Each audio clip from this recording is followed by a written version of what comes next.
খুব ছোট থেকেই আমি দাদু দিদার কাছে মানুষ। শুনতে খুব স্বাভাবিক মনে হলেও আসল কারণটা একটু অন্যরকম। আমার যখন 4 বছর বয়স, আমার মা মারা যান ছাদ থেকে পড়ে গিয়ে। আরো ভালোভাবে বলতে গেলে এই এই এই বাড়ির ছাদ থেকে পড়ে গিয়ে। তবে মা যে আমায় খুব একটা স্নেহ করতেন তা নয়। আমি হওয়ার পর থেকেই নাকি তার মাথায় গন্ডগোল দেখা দিয়েছিল। দিদা গল্প করতেন তো, মায়ের দরকার ছিল একটা মেয়ের, তাই বোধহয় আমার প্রতি সেরকম স্নেহ কোনোদিনও জাগেনি তার। বারুইপুরের বাড়িতে যেদিন ফোন এলো, আমার স্পষ্ট মনে আছে বাবা সেদিন বাড়ি ছিল না। আমি টিভি দেখছিলাম এক মনে, গোল ডায়াল ফোনটা বেজে উঠেছিল। দিদা ওপার থেকে কাঁদতে কাঁদতে বলেছিল দাদু আমায় নিতে আসছে, কিন্তু কেন আসছে সেটা তখনও বলেনি। আমিও বোকা, মামার বাড়ি যাওয়ার আনন্দে বিভোর হয়ে ব্যাগে খেলনা ভরেছিলাম। হ্যাঁ, সেগুলো আমার স্পষ্ট মনে আছে। মনে আছে কিভাবে দাদুর বাড়ির আসার পর মামা, দাদু আর দিদা আমায় এক কোণে ডেকে নিয়ে গিয়ে বুঝিয়েছিল যে মা আর ফিরবে না, মা আকাশের তারা হয়ে গেছে। আমি তেমন কিছুই বুঝতে পারিনি বোধহয় তখন। এর আগের বা পরের আর কোনো ঘটনাই আমার মনে নেই। সবটাই দিদার মুখে শুনি মাঝে মাঝে। মেয়েকে নিয়ে তার শোক এখন গভীর একটা দগদগে ঘায়ে পরিণত হয়েছে। আর সেই ঘা আমাকে দেখলেই যেন আরো একবার দপদপ করে জ্বলে ওঠে। একটা সময়ের পর দিদার ঘরে যেতে আমার আর ভালো লাগতো না। পাশ কাটিয়ে দোতলায় আমি নিজের ঘরে চলে যেতাম। এই বাড়িটা বেশ বড়, সামনে বিরাট বড় টানা বারান্দা, আর তার সামনে বড় উঠোন, উঠোন পেরিয়ে কিছুটা মাঠ, আর তারপর একটা বেশ বেশ বড় একটা পুকুর। বর্ষাকালে জল উঠে এসে সামনের ওই ঘাসময় জায়গাটুকু ভাসিয়ে দেয়। পুকুরটা নাকি আমাদের একার নয়, তবে মাঝে মাঝে মন খারাপ হলে পুকুর পাড়ে গিয়ে আমি বসে থাকি। ওপারের মল্লিক বাড়ির সোনাদা মাঝে মাঝে এসে স্নান করত, চোখে চোখে হাসি বিনিময় হতো, এই অবধি। বন্ধু বান্ধব আমার সেরকম নেই। তার একটা কারণও আছে অবশ্যই, পরে বলছি সেটা। এই বাড়িটার মধ্যে একটা অদ্ভুত ব্যাপার আছে। দোতলার ঘরগুলো যেন বিচ্ছিন্ন একটা জগতের মধ্যে ভাসে। কেউ দোতলার ঘর থেকে কোনো কথা বললে নিচে যেমন শোনা যায় না, তেমনি উল্টোটাও ঠিক। নিচে যে কি হচ্ছে তার সাথে যেন দোতলার কোনো সম্পর্কই নেই। এই ঘরটা মায়েরই, আমি প্রায় জোর করেই থাকি এখানে। মাকে নিয়ে না একটা অদ্ভুত দোলাচল কাজ করে আমার মনে। মাঝে মাঝে মনে হয় মা একটা রহস্যময় গল্পের চরিত্র, যার পরিণতি গল্প শেষ হওয়ার অনেক আগেই লেখা হয়ে গেছে। মামা মাঝে মাঝে এসে কফি, চা, পাউরুটি এসব দিয়ে যায় আমায় টুকটাক, আর আমি বইতে মুখ গুঁজে পড়ে থাকি সারাদিন। স্কুলে আমার নাম ডাক আছে, ফার্স্ট বা সেকেন্ড প্রত্যেক বছর হয়ে থাকি। পড়তে পড়তে শুধু আমার ঘরের বিছানার পাশের একমাত্র জানলাটার দিকেই মাঝে মধ্যে তাকাই আমি। লোহার গড়ার দিয়ে আটকানো জানলা, নিচে তাকালেই সরু গলিটা দেখতে পাওয়া যায়, যেটা চলে গেছে সামনের দিকে, তারপর বাঁ দিকে বেঁকে আড়াল হয়ে গেছে ওই সবুজ বাড়িটার পেছনে। সামনে মাধ্যমিক, জাঁকিয়ে শীত পড়েছে। দুপুরের রোদ জানলা দিয়ে ঢুকে পুরো ঘরটা জুড়ে সোনালি চাদর পেতে দিচ্ছে রোজ। জানলার আবার একটা পাল্লা নেই। মা নাকি পড়ে যাওয়ার সময় ওটাই ধাক্কা খেয়েছিল। এদিকটায় হাঁটা চলা করা যায় না, বড্ড সরু গলি, তাই লোকজন আবর্জনা ফেলে এদিকে।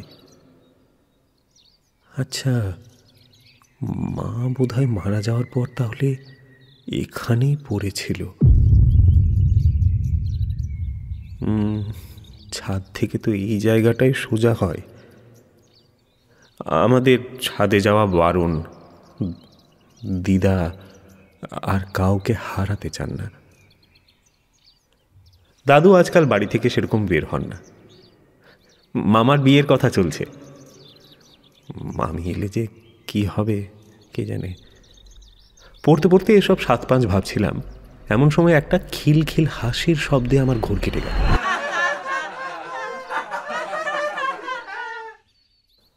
দিদার ঘর থেকে আসছে আওয়াজটা। আশ্চর্য, আওয়াজ তো আসার কথা নয় একতলা থেকে। সিঁড়ি বেয়ে নেমে দেখি দিদা একটা বাচ্চা মেয়ের সাথে গল্প জুড়েছে। বোধহয় পাশের বাড়ির কেউ হবে।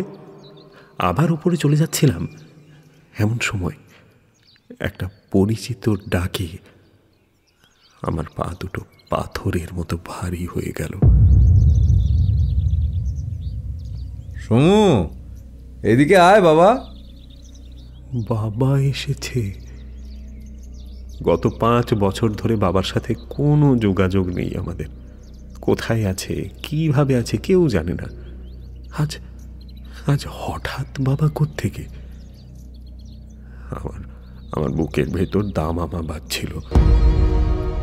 আস্তে আস্তে ঘরে ঢুকতেই দেখলাম বাবা একা নয়, একজন মহিলা আর একটি বাচ্চা মেয়েও এসেছে বাবার সাথে। লজ্জায় আমার কান লাল হয়ে গেল। ছি ছি ছি, এই বয়সে বাবা আবার বিয়ে করেছে, তার আবার একটা মেয়ে হয়েছে। বাবার দিকে আমি লজ্জায় তাকাতে পারছিলাম না। কোনো রকমে ভালো আছো? হ্যাঁ, আমি ভালো আছি এই বলে পাশ কাটাতে যাব, দিদা বলে উঠল, ঠিক এরকমই একটা ফুটফুটে মেয়ে চেয়েছিল আমার বুড়ি। আমার মাথার মধ্যে ধিক ধিক করে জ্বলতে থাকা আগুনে কেউ যেন হঠাৎ ঘি ঢেলে দিল। বাচ্চাটা আমার পায়ের কাছে এসে এক নাগাড়ে আমার নাম ধরে ডেকেই যাচ্ছিল। আমি এক ঝটকায় ওকে সরিয়ে দিয়ে বলেছিলাম, এই আমি তোমার দাদা নই। কেউ কেউ কোনো দিনও আমার মনের খোঁজ রাখেনি। মায়ের প্রতি আমার একটা অজানা অভিমান কাজ করতো, কিন্তু বাবার প্রতি একটা সমবেদনা ছিল আমার।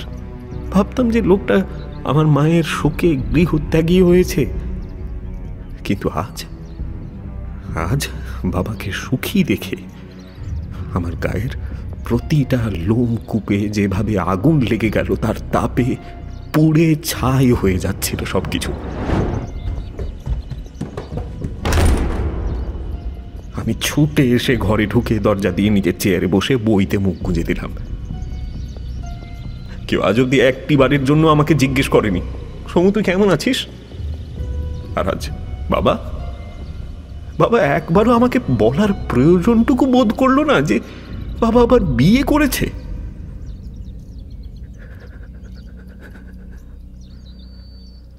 শুধু ওই জানলাটার দিকে তাকালে আমি একটু শান্তি পেতাম। বিছানার গদির নিচে লুকোনো লাইটার আর সিগারেটের বাক্সটা বের করে জানলার পাশে গিয়ে বসলাম। কোনোদিন সামনের দিকে মনোযোগ দিয়ে আমি তাকাইনি। মা যেই নিচে পড়ে গিয়ে মারা গিয়েছিল, এটা ভেবে আমার একটা অদ্ভুত শান্তি হতো। যেন বিধাতা এক মাকে তার নিজের সন্তানের প্রতি অবহেলা করার শাস্তি দিয়েছেন। নৈতিক দিক দিয়ে আমি যে কতটা খারাপ সে কথা মনে হয়তো হতো, আবার নিজের সাথে হওয়া অন্যায়ের প্রতিকার হিসেবে সেটাকে খুব একটা অবাস্তব বলে কিছু মনে হতো না আমার। বাবা যা করেছে ঠিক করেছে, বেশ করেছে।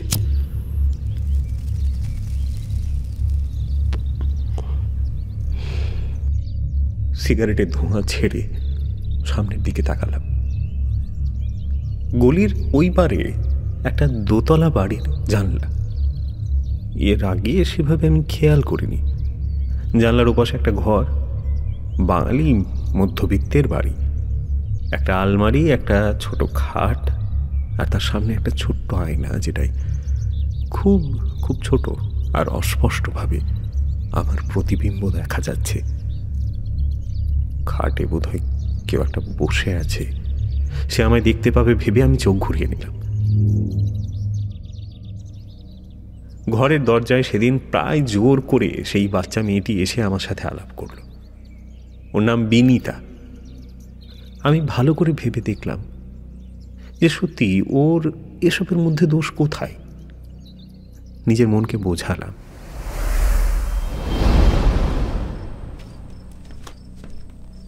সে রাতে ছাদে গেছিলাম। গোটা ছাদ জুড়ে শুধু পাখির গু, ভাঙা কাঁচের টুকরো আর ছেঁড়া কাপড় চোপড়। সমস্ত পেরিয়ে ঠিক ঠিক যেখান থেকে মা পড়ে গেছিল সেখানে গিয়ে দাঁড়ালাম। অভিমানে আমার চোখে জল ভরে এলো। আমি বা কি দোষ করেছি যে মাকে আমায় ছেড়ে চলে যেতে হলো? হতেও তো পারে যে মা আচমকা পড়ে গেছে। সবাই এভাবে মুখে কিছু না বললেও আমাকে দোষ দেয় কেন? কেন সবাই আমার থেকে নিজেকে গুটিয়ে রাখে? আমি ঘরে ঢুকলে আলোচনা বন্ধ করে দেয়। আমি কাছে গেলে মুখের হাসি মিলিয়ে যায় সবার। এই বাড়িতে আমার মতো অবাঞ্ছিত কারোর থাকার দরকারটাই বা কি? চোখের সামনে ঝাপসা হয়ে আসছিল সবকিছু। কার্নিশের ওপর উঠে দাঁড়ালাম। মায়ের কাছে চলে গিয়ে মাকেই জিজ্ঞাসা করব সব। বাবা, দাদু, দিদা, মামা সবাই ভালো থাকবে আমায় ছাড়া। অন্ধকার গলিটা চোখের সামনে ধীরে ধীরে স্পষ্ট হচ্ছিল, চোখের জল দুফোঁটা পড়ে যাওয়ায়। আমি পা ঠিক বাড়াবো এমন সময় পেছন থেকে খুব কাতর চিৎকার করে কি একটা ডাকলো, সমু!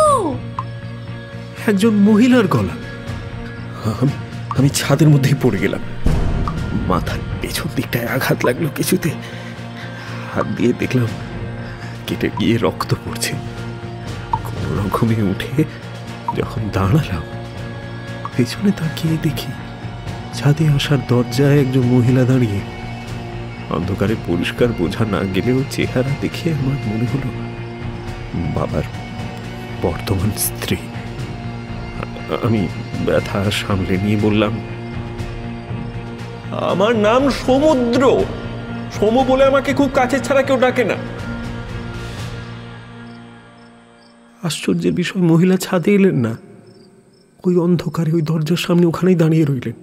বললেন, তোমার মা তোমায় ভালোবাসতো সমুদ্র। তুমি তাকে ভুল বুঝো না। শুধু জেনে রেখো, তার কিছু করার ছিল না। তোমার মা আত্মহত্যা করেনি, তাকে মেরে ফেলা হয়েছে।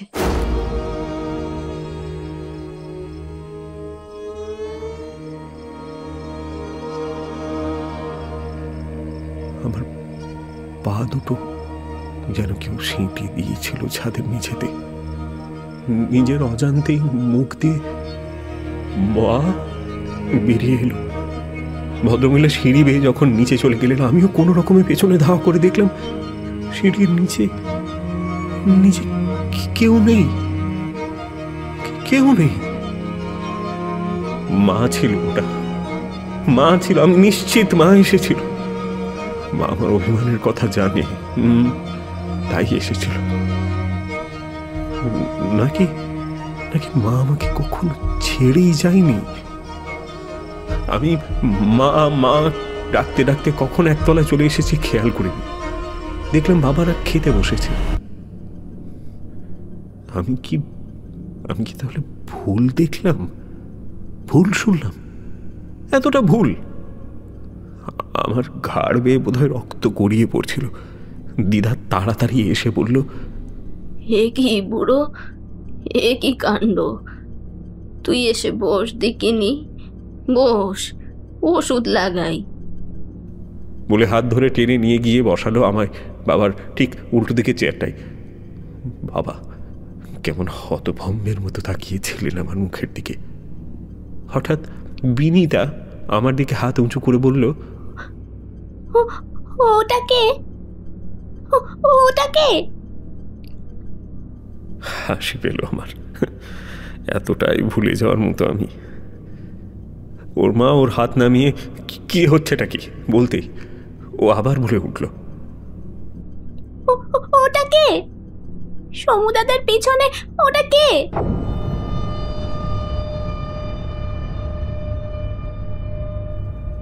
আমার পেছনে, ঠিক পেছনে মায়ের বিরাট বড় বাঁধানো একটা ছবি আছে। ছবিতে মায়ের স্মিত হাসি মুখ।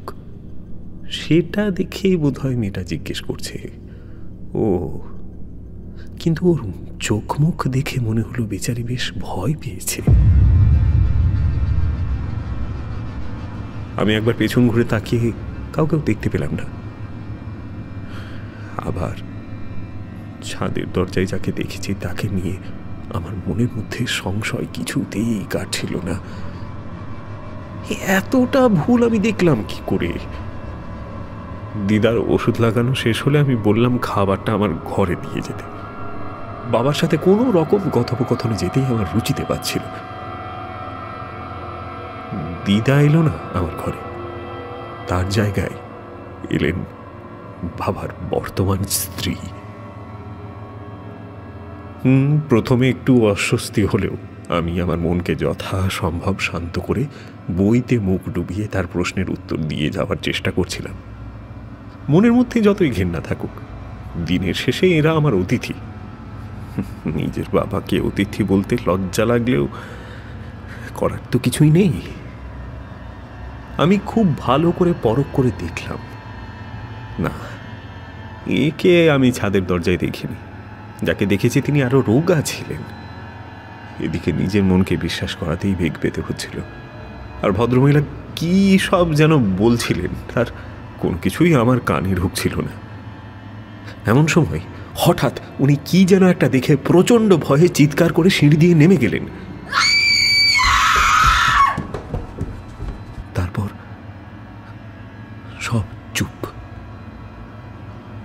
আমি নিজের নিঃশ্বাসের শব্দ শুনতে পাচ্ছিলাম। আমিও আর চোখে দেখেছি ওটাকে।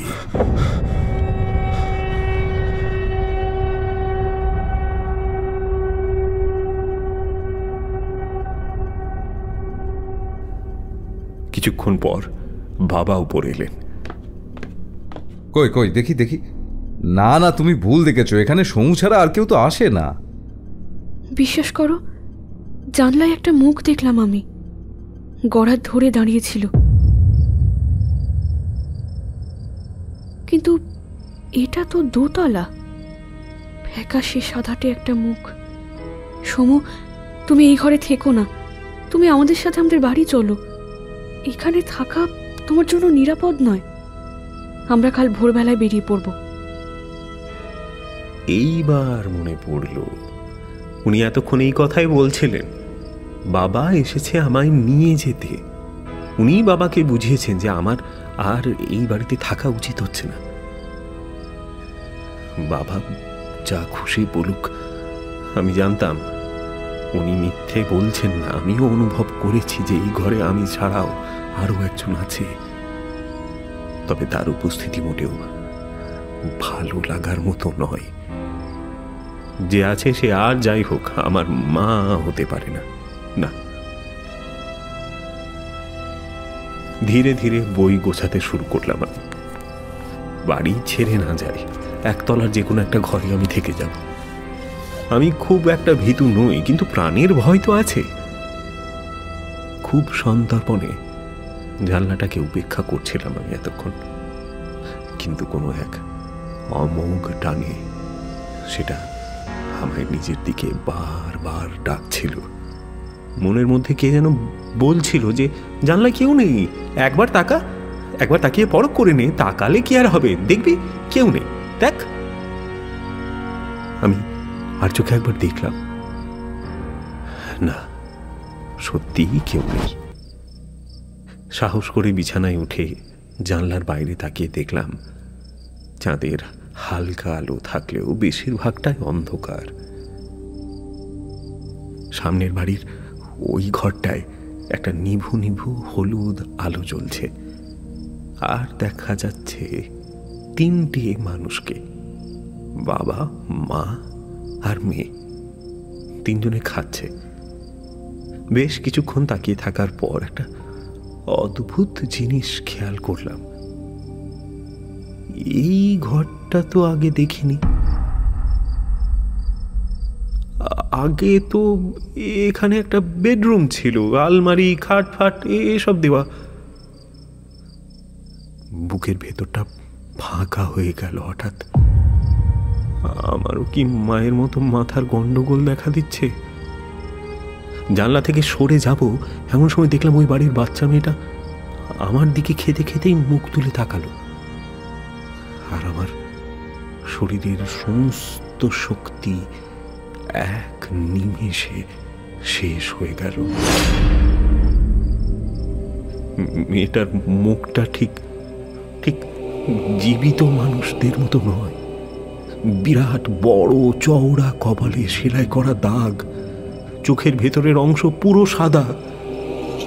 মেয়েটা আমায় দেখে পাশে বসে থাকা ভদ্রমহিলাকে ডাকলো। তিনিও তাকালেন। আমার হৃদস্পন্দন বাড়তে বাড়তে মাথার ভেতর দাপাদাপি শুরু হয়ে গেল। এসব এসব কি দেখছি আমি?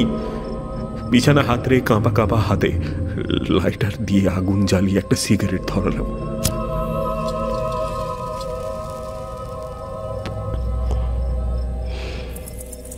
খুব জোরে একটা টান দিয়ে ধোঁয়া ছেড়ে মনটাকে শান্ত করে ভাবলাম ওদিকে তাকানো সমীচীন নয়। আর না, ওরা আর যাই হোক আমাদের জগতের কেউ নয়। কিন্তু আমি কেন দেখছি ওদের? আমি আমি কোনো রকমে বিছানা থেকে নেমে নিচে গিয়েই শুনি হই হই কাণ্ড। বিনিতা নাকি চিলেকোঠার চাল থেকে ছাদের মেঝেতে পড়ে গেছে। সেখানে সে কিভাবে গেল কেউ জানে না। রক্তে ভেসে যাচ্ছে ওর ছোট্ট শরীরটা। এমন সময় দিদা এসে আমার জামা ধরে আমাকে জিজ্ঞেস করলো কে খুলেছে ছাদের দরজা। আমি স্বীকার করলাম। বাড়ির সবাই চুপ করে আমার দিকে তাকিয়ে রইল।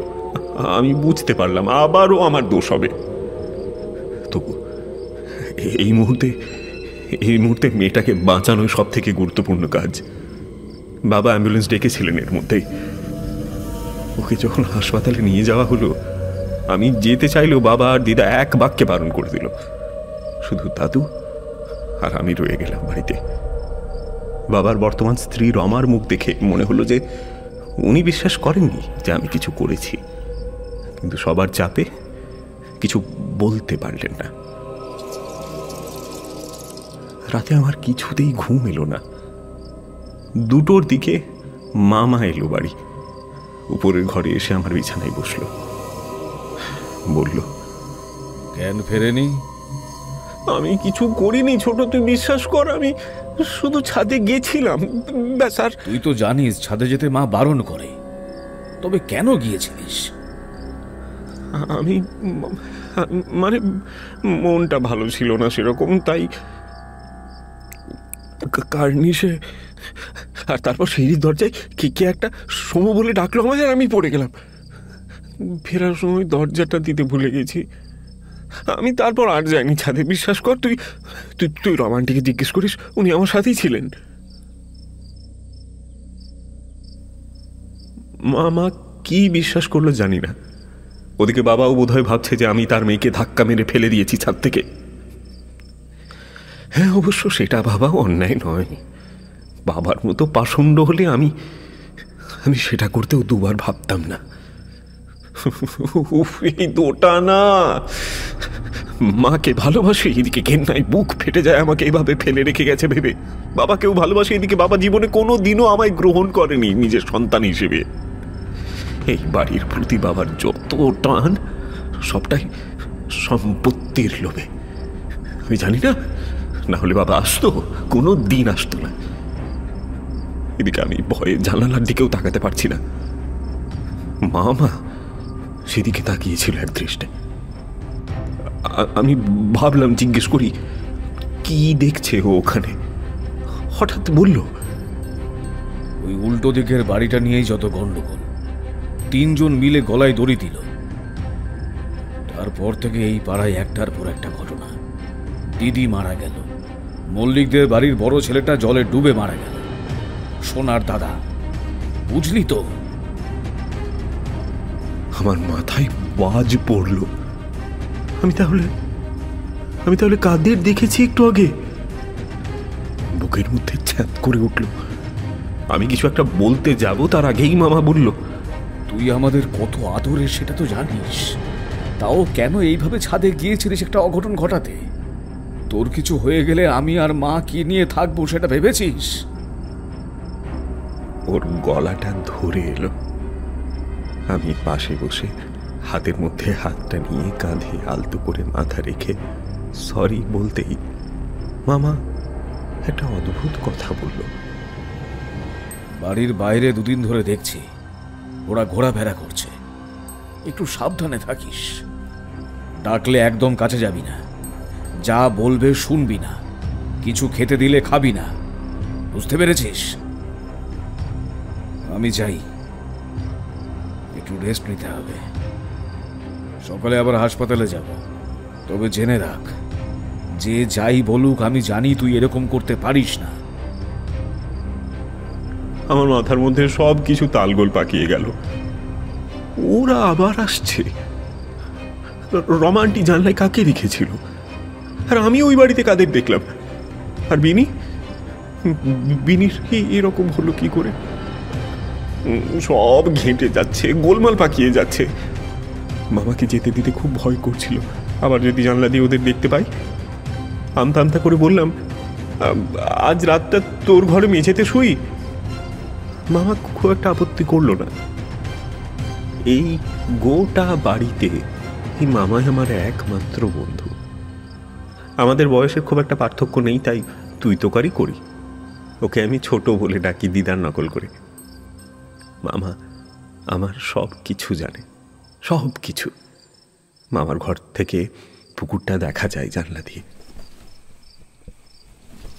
চাঁদের আলো পড়ে জলটা চিকচিক করছিল। আমি পাশেই শুয়েছিলাম ক্যাম্পখাটে। দুশ্চিন্তায় ঘুম আসছিল না। চোখ বুঝলেই মনে হলো পুকুরের জলে কলকল করে আওয়াজ হচ্ছে। আমি তাকালাম না, চাদরটা মুখ অবধি টেনে নিয়ে শুয়ে পড়লাম। আবার জলের আওয়াজ।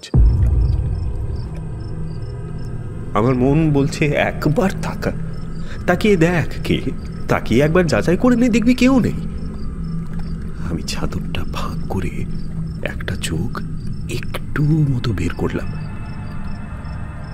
পুকুরে কেউ একজন সাঁতার কাটছে মনে হচ্ছে। জলের ঢেউ একবার এদিকে যাচ্ছে, পরক্ষণেই ওদিকে। এমন সময় গায়ে একটা হালকা ধাক্কা অনুভব করে মামার দিকে তাকিয়ে দেখি মামা আমায় ডাকছে। এক হাতের আঙুল ঠোঁটের উপর দিয়ে আমায় ফিস ফিস করে বলল জানলা বন্ধ করে দিতে। আমি বন্ধ করে দিতেই দেখি ও দর দর করে ঘামছে। আমায় পাশে বসিয়ে বলল, মনে রাখিস সোমু, আজকে তোকে কতগুলো কথা বলেছিলাম, যেগুলো মা আর দিদি দুজনেই বারণ করেছিল তোকে বলতে, কিন্তু আমার বুকটা কেমন করছে রে। মনে হচ্ছে অঘটনের শুরু সবে। আমাদের বাড়ির জানালাগুলো কিন্তু স্বাভাবিক নয়। বলা বাহুল্য, আমাদের বাড়িটাই খুব একটা স্বাভাবিক নয়। এখানে এমন অনেক কিছু আছে, আর এমন অনেক কিছু বাড়ির মধ্যে থেকে তুই দেখতে পাবি, যেগুলো মানুষের দেখার কথা নয়। আমিও দেখেছি, শুনেছি। এখানে নতুন কেউ এলে এই দেখা আর শোনার প্রবল্য আরো বেড়ে যায়, ঠিক যেন পুকুরের স্থির কালো জলে ঢিল পড়েছে। এই ঘটনার শুরু তোর দোতলার জানালার উল্টো দিকে কানাই দাসের বাড়ি থেকে। কানাই দাস প্রমোটার ছিল। আমাদের বাড়িটা ভেঙে ফ্ল্যাট করবার জন্য বাবাকে প্রায়ই তেল মাখত। তখন তোরা বারুইপুরে বাড়িতে থাকতিস। শেষ অবধি বাবা প্রায় রাজি হয়ে যায়, আর তার ঠিক 1 সপ্তাহ পর শুনি বাপ মা মেয়ে 3 জনই একসাথে গলায় দড়ি দিয়েছে। এই বাড়িটা বাড়ি নয় রে সমু, ওই জানালাগুলো জানালা নয়।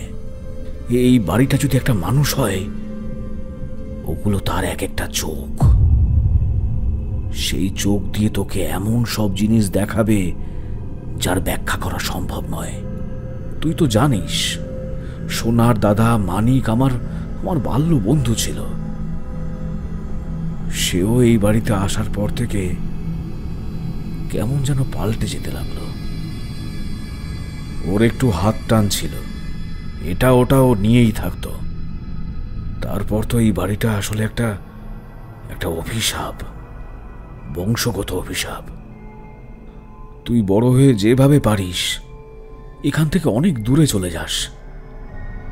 দেখ, আমরা তো পারলাম না, কিন্তু তুই তো এই বংশের কেউ নোস, তুই পারবি। আমিও সন্ধেবেলার জানলার ঘটনাটা যোগ করলাম। শুনতে শুনতে ওর মুখ চোখ ভয়ে শুকিয়ে যাচ্ছিল। সব শোনার পর ছোট আমার দিকে কেমন একটা করে তাকিয়েছিল। এই দৃষ্টি এর আগে আমি কখনো দেখিনি। আমি কিছু একটা বলতে যাব, এমন সময় দরাম করে জানলার পাল্লা দুটো খুলে গেল, আর একটা ঠান্ডা হাওয়ার দমক এসে আমাদের দুজনের গায়ে কাঁটা ধরিয়ে দিল।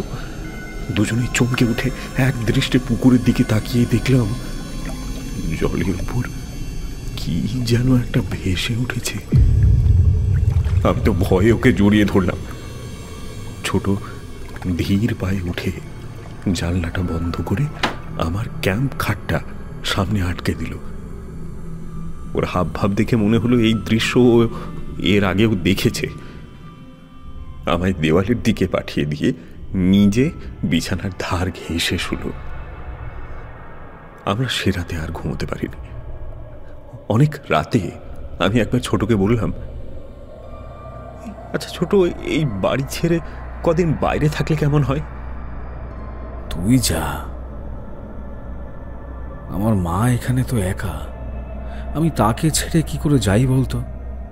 আর তুই তো জানিস মা এই বাড়ি ছেড়ে নড়বে না। বিপুলদা বাড়ি ফিরলে ওর সাথে না হয় চলে যাস, আমার জীবনটা এই বাড়িতেই কাটবে। না, কিছুতেই না। ছোট আর দিদাকে এর মধ্যে ফেলে রেখে আমার পক্ষে স্বার্থপরের মতো নিজেকে বাঁচিয়ে চলে যাওয়া সম্ভব নয়। আমি তো আর আমার মায়ের মতো নই। ছোটর বলা কথাগুলো কানে বাজছিল আমার। বাড়িটা মানুষের মতো, তাহলে আমার মাকে কেড়ে নিল কেন?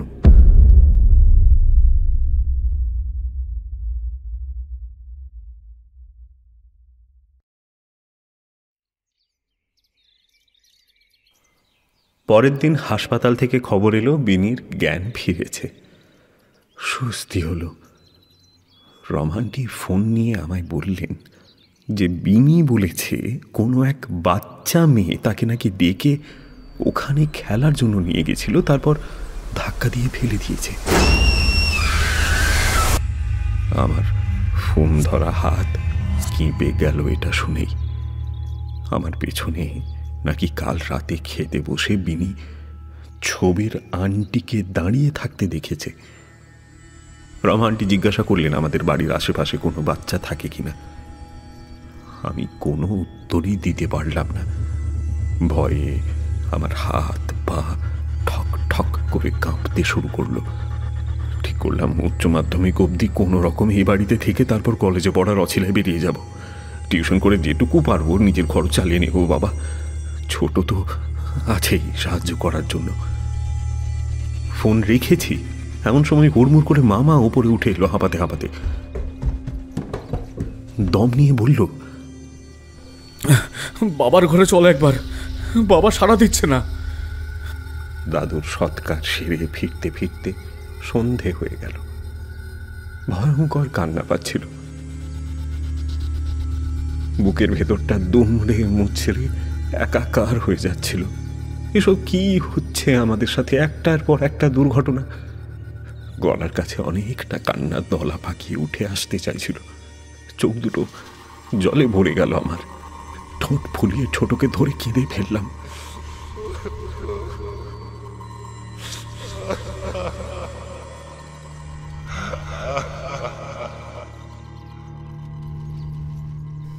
আমরা আর 3 জন আছি। দিদা তো না থাকার মতোই। ওর কান্নার আওয়াজ পাচ্ছিলাম সিঁড়ির কাছ থেকেই। বড্ড শখ পেয়েছে মানুষটা। নিজেরাই নিম পাতা দাঁতে কেটে বাড়িতে পা দিতেই গা ছমছম করে উঠল। এই বাড়িটাকে এতটাও নিশ্চুপ মনে হয়নি কাল রাত অবধি। এখন যেন মনে হচ্ছে দীর্ঘ কত যুগ ধরে বাড়িতে যেন কেউ থাকে না, যেন দাদু একা মারা যাননি, সাথে করে এই বাড়ির মৃতদেহ পুড়িয়ে এসেছি আমরা। সিঁড়ির নিচে কিছুক্ষণ দাঁড়িয়ে থাকার পর মামা বলল, আচ্ছা, আজকে রাতটা মায়ের ঘরে থাকলে কেমন হয়? আমি পেছন ঘুরতেই মনে হলো একটা কালো ছায়া মামার ঠিক পেছন দিক দিয়ে ডান দিকে সরে গেল। আমি জিজ্ঞেস করলাম, ছোট, মায়ের পিণ্ডদান হয়েছিল? মামা বোধ হয় কিছু একটা বুঝতে পেরেছিল। পাথরের মূর্তির মতো এক জায়গায় দাঁড়িয়ে বলল, না। রমা আন্টি, বিনি আর বাবা এই বাড়িতেই এসে উঠলেন। আমি জিজ্ঞেস করেছিলাম কেন, সেদিন ওরকম জানলায় মুখ দেখা, তারপর বিনির এত বড় একটা দুর্ঘটনার পরেও এই বাড়ি কেন? বললেন বিনি সুস্থ না হওয়া অবধি নাকি আর কোনো উপায় নেই। তবে বেশি দিন নয়, বিনি একটু সুস্থ হলেই কলকাতায় ফিরে যাবেন ওরা। আমার মন বলছিল বাবা ফোর্স করেছে এখানে থাকতে। লোকটাকে আমি এক ফোঁটা বিশ্বাস করি না। হ্যাঁ, তবে এটাও ঠিক, যতই অসুস্থ হোক না কেন বিনি, রমা আন্টি চাইলেন না যে আমরা কেউই এই বাড়িতে বেশি দিন থাকি। দিদা এদিকে নিজের শ্বশুরের ভিটে ছেড়ে যেতে নারাজ। 3 জনকে পেয়ে বাড়িটা বেশ জমজমাট হয়ে গেছে। রান্নাঘরে রান্না হচ্ছে। বিনি তখনও বিছানায়, মাথার সেলাই ওর তখনও কাটা হয়নি। ওর ঘরের দরজায় আমি দাঁড়িয়েছিলাম। দূর থেকে ওর মুখটা দেখলে এখন কানাই দাসের মেয়ের মুখ বলে ভুল হতে পারে। ও হাত নেড়ে আমায় বসতে বলল। ওর বিছানায় আমি গিয়ে বসতেই ও আমায় বলল, আমি জানি তুমি কে। তাই? কে আমি? বাপি মাকে বলছিল তুমি নাকি হিজড়ে, কিন্তু তোমার নাম তো সমু। তোমার আসল নাম কোনটা, সমু না হিজড়ে? কথাগুলো এমন ভাবে কানে বাজলো যে আমার চোখ বন্ধ হয়ে এলো লজ্জায়। বাবা, হ্যাঁ, বাবা এইভাবে? ঠিক। হঠাৎ দেখি দরজা থেকে হন্তদন্ত হয়ে রমা আন্টি ঢুকে এসে এক ধমক দিলেন বিনিকে। আমি ওকে বারণ করলাম, বললাম, আমি বোঝাচ্ছি। বিনি, কেঁদো না। শোন, দেখো, হিজড়া বা কিন্নর এগুলো কোনো নাম নয়। তুমি যেমন মেয়ে, তোমার বাপি যেমন ছেলে, আমি তেমনি ছেলেও আবার মেয়েও, বুঝলে? কিন্তু আমি নিজেকে ছেলে বলতেই পছন্দ করি, তাই তুমিও আমায় দাদা বলবে, কেমন? বিনি মায়ের ধমক খেয়ে কাঁদছিল, ঘাড় নাড়ল একদিকে। রমা আন্টি এক কোণে মুখ কালো করে দাঁড়িয়েছিলেন। আমি উঠে গিয়ে তাকে শান্ত করলাম, বললাম, এতে ওর বা আপনার কোনো দোষ নেই, তো কারোরই দোষ নেই। ঈশ্বর সবাইকে সমানভাবে বানিয়েছেন, শুধু সেটা দেখার মতো চোখ সবাইকে দেননি। চোখের জল অনেক কষ্ট করে চেপে বাইরে বেরিয়ে এলাম। রমা আন্টি বললেন, তুমি তোমার বয়সের তুলনায় খুব বেশি পরিণত, ক্লাসে স্ট্যান্ড করো, তাই না? কি করে বোঝায়? বুদ্ধি না, অভিজ্ঞতা মানুষকে পরিণত করে।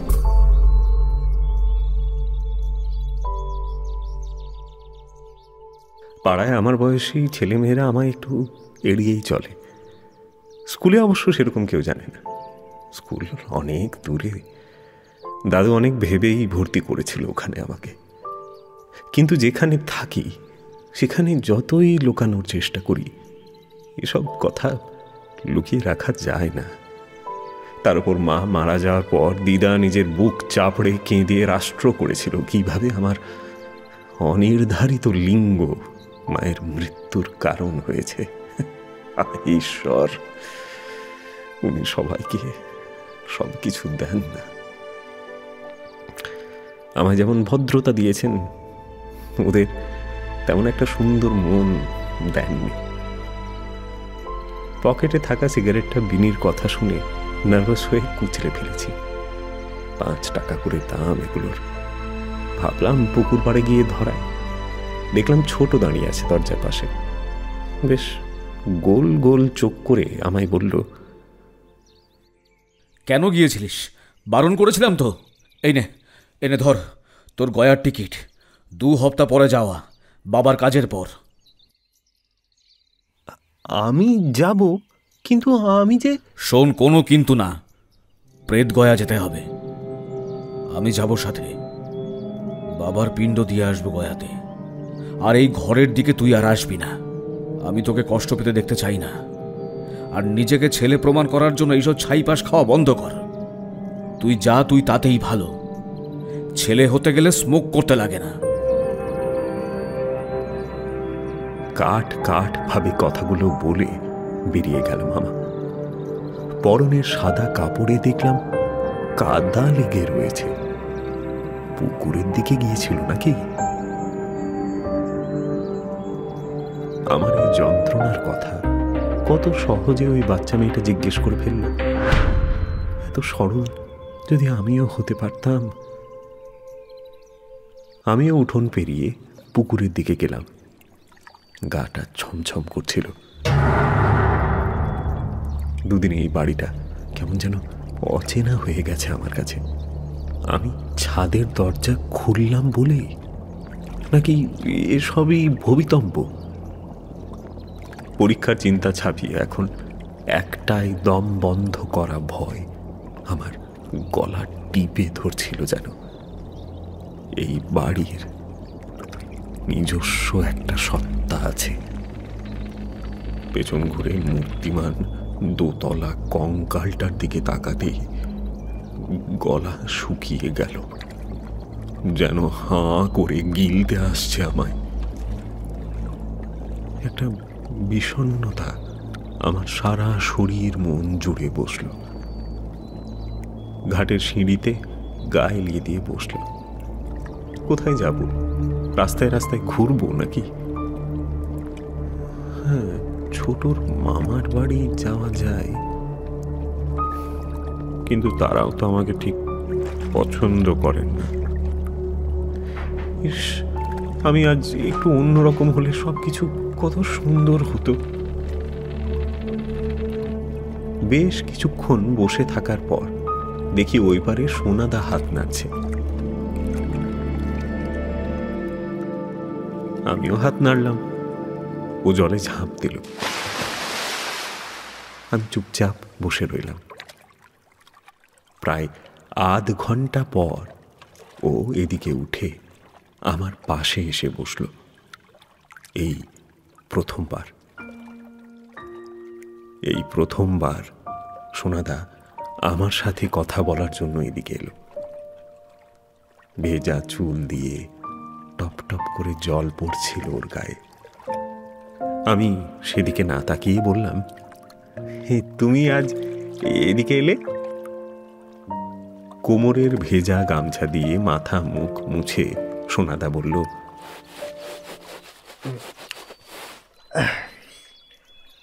দাদুর কথা শুনলাম, হার্ট অ্যাটাক তো। আমার দাদা যেবার জলে ডুবলো, তোর দাদু বলেছিল আমি যেন আর জলে না নামি। কিন্তু আমি তো জানি দাদা ডুবে মারা যায়নি। ন্যাশনাল লেভেলের সাঁতারু ছিল দাদা। কিছু একটা ওকে টেনেছিল জানিস সমু। এই জায়গাটা, এই তোদের বাড়িটা, তোদের এই জানালাগুলো ভালো না রে, ভালো না। এখান থেকে যে যেতে চায় সে যেতে পারে না, যে যেতে চায় না সে চলে যায়। দুজনের কেউই ভালো থাকে না শেষ অবধি। আমার দাদা তোর বাড়ি থেকে একটা পুরনো সোনার শিকল নিয়ে এসেছিল। তোদের গৃহদেবতার রান্নাঘরে থাকে, দেখবি। লজ্জার কথা আর কি বলি, ওর একটু স্বভাব ছিল ওই রকম। ওই সেদিন ভোরবেলায় যখন দাদার বডি পাওয়া গেল, ওর পকেটের মধ্যে ওটা ছিল। আমার কেন জানি না মনে হলো ও কোনো কিছুর ভয়ে ওটাকে ফেরত দিতে যাচ্ছিল। ওটা পুলিশ তোর দাদুর হাতে ফেরত দেওয়ার পর থেকেই তোর দাদু সেই যে ভেঙে পড়লেন, আর উঠলেন না। তারপর তো জানিসই। সোনাদা উঠে দাঁড়িয়ে আমায় কিছু বলতে না দিয়েই বলল, রাত 3টে। ওই সময় কাউকে দেখেছিস পুকুরে নামতে? কোনো সুস্থ মানুষ নামে? আমার দাদা নেমেছিল। আমি ঘাড় নাড়লাম দুদিকে। আমিও তো ওই সময় কাউকে দেখেছি পুকুরে সাঁতার কাটতে। শীতের ঠান্ডা হাওয়া লেগে কাঁটা দিয়ে উঠছিল ওর সারা গায়ে। সোনাদা আবার জলে নামল। আমি শান্তি পেলাম। উঠে সেখান থেকে ফিরতে যাব, মনে হলো ছাদের কার্নিশ থেকে কে যেন একটা এতক্ষণ আমাদের দেখছিল। আমার চোখ পড়তেই সরে গেল।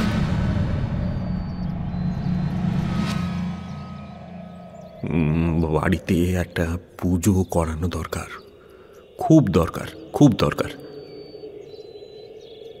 দুপুরে খেতে বসে বাবা আমার সাথে লজ্জায় কোনো কথাই বলল না।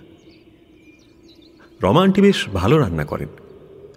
কথায় কথায় মামা জানালো আমরা গয়া যাচ্ছি, 2 দিন যেন দিদার কাছে ওরা থাকে। রমা আন্টি নিমরাজি হলেন। আমার বাবার দ্বিতীয় স্ত্রী হলেও বলতে বাধা নেই, ভদ্রমহিলার মনটা বেশ বড়। আমার তো ওকে বেশ ভালো লাগছিল। দিদা ওদিকে শয্যা নিয়েছে, জল মুড়ি আর দুধ ছাড়া কিচ্ছু মুখে তোলে না। কেউ ওর ঘরে গেলে তাকে দুধছাই করে তাড়িয়ে দেয়। সারাক্ষণ খালি দাদুর বিছানার পাশের জানলা দিয়ে বাইরে তাকিয়ে থাকে আর কখনো কখনো বলে, এইভাবেই সব শেষ হয়ে যাবে, এক এক করে সবাইকে নিয়ে নেবে ও।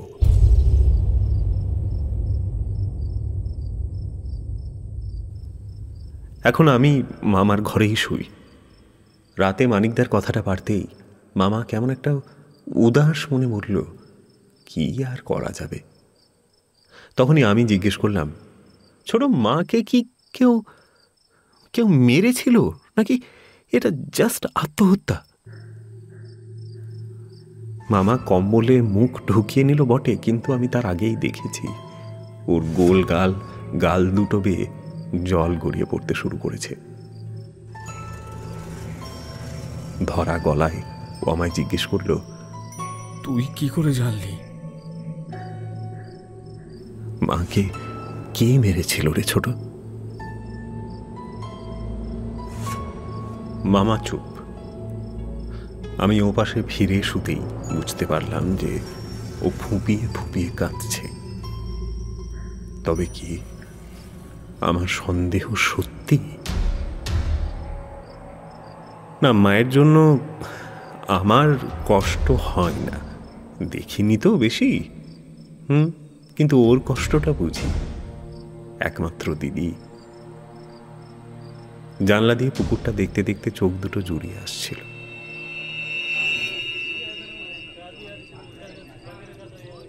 ঘুম ভাঙল আরেক হইচইতে। রমা আন্টি ছাদে গেছিলেন জামা মেলতে, আর সেখানে নাকি উনি এক মহিলাকে দেখেছেন ছাদের কার্নিশ থেকে ঝাঁপ দিতে গলির দিকে।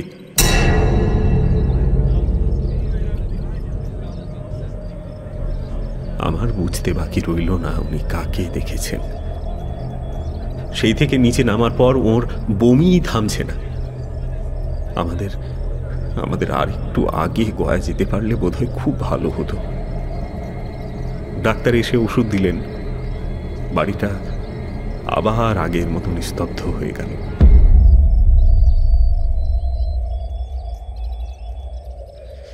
লাইটারটা কিছুতেই খুঁজে পাচ্ছিলাম না। মন খারাপ থাকলে মনটা খালি এই সিগারেট সিগারেট করে। নেশা হয়ে গেছে এই বয়সেই। বোধহয় খাটের নিচেই রেখে এসেছি। আমি অনেক দিন পর আমার ঘরে গেলাম। এই ঘরে এলে আমি মাকে খুঁজে পাই। আমার মাকে অনেক কিছু জিজ্ঞেস করার ছিল। এসব কি মা করছে? কিন্তু কেন করছে?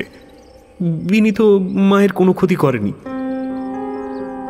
দরজা খুলে ঘরের ভেতর পা দিতেই আমার সারা শরীরের মধ্যে অদ্ভুত এক শিহরণ খেলে গেল। জানলাই মনে হলো এতক্ষণ একটা মুখ ছিল, যেটা আমি ঘরে ঢুকতেই সরাত করে বাঁ দিকে সরে গেল। সেই জানলা। ছোট আর সোনাদার কথা মনে আসতেই আমি চট করে জানলায় গিয়ে দাঁড়ালাম। সামনের বাড়ির জানালার পাল্লা বন্ধ, কিন্তু খুব ভালো করে কান পাতলে হারমোনিয়াম বাজানোর একটা মৃদু শব্দ পাওয়া যাচ্ছে। কোন বাচ্চা মেয়ে সরগম করছে। আমি বিছানায় বসলাম। তোষকের তলা হাতড়ে লাইটারটা বের করে ঘষে দেখি কিছুতেই আগুন জ্বলছে না। ইচ্ছে করে আমি জানলার দিকে তাকাচ্ছিলাম না। ভাবলাম বেরিয়ে যাই ঘর থেকে। আর ঠিক তখনই খচ করে সুইচের আওয়াজ, আর একটা নরম আলো সামনের বাড়ির জানলা থেকে আমার বিছানায় এসে পড়ল। খুব কৌতূহল হচ্ছিল, দেখি না কই এখন অবধি তো সেরকম কিছু হয়নি। আর সেই মুখটাই বা কার মুখ আমি তো ভালো করে দেখিনি। আমি এক কোণে সরে গিয়ে জানলায় চোখ রাখলাম, আর মুহূর্তেই আমার জীবন শক্তি এক নিমেষে মাটিতে মিশে গেল।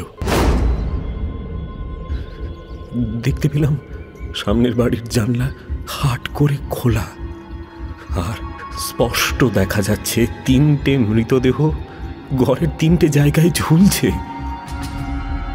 ঘুমের মধ্যে যেমন বোবায় ধরে, আমার ঠিক তাই হলো। চোখের পাতা দুটো যেন কে আটকে দিয়েছে। আমি ওদিক থেকে চোখ সরাতেই পারছি না। কেউ বা কারা যেন আঠা দিয়ে আটকে দিয়েছে আমার চোখ। চোখ বন্ধ করার শক্তি অবধি অবশিষ্ট ছিল না আমার শরীরে। ঘাড় ঘুরিয়ে নেওয়া তো দূরের কথা, চিৎকার করার চেষ্টা করেও পারলাম না। আমি তাকিয়েই থাকলাম সেদিকে, আর দেখলাম ওই 3টে দেহ ফাঁসের দড়ি খুলে একে একে ওদের জানালায় এসে দাঁড়ালো। ওরা আমায় হাত বাড়িয়ে ডাকতে শুরু করলো। ধীরে ধীরে দুটো জানলার মধ্যেকার দূরত্ব কমে আসছে।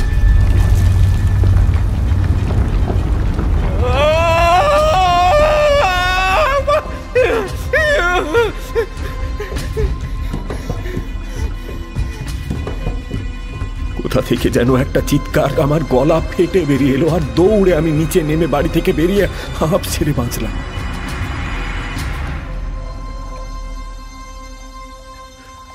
সামনের মাঠ, পুকুর থমথম করছে। আমি উঠোনের মধ্যেই বসে পড়লাম। আমি কি দেখলাম?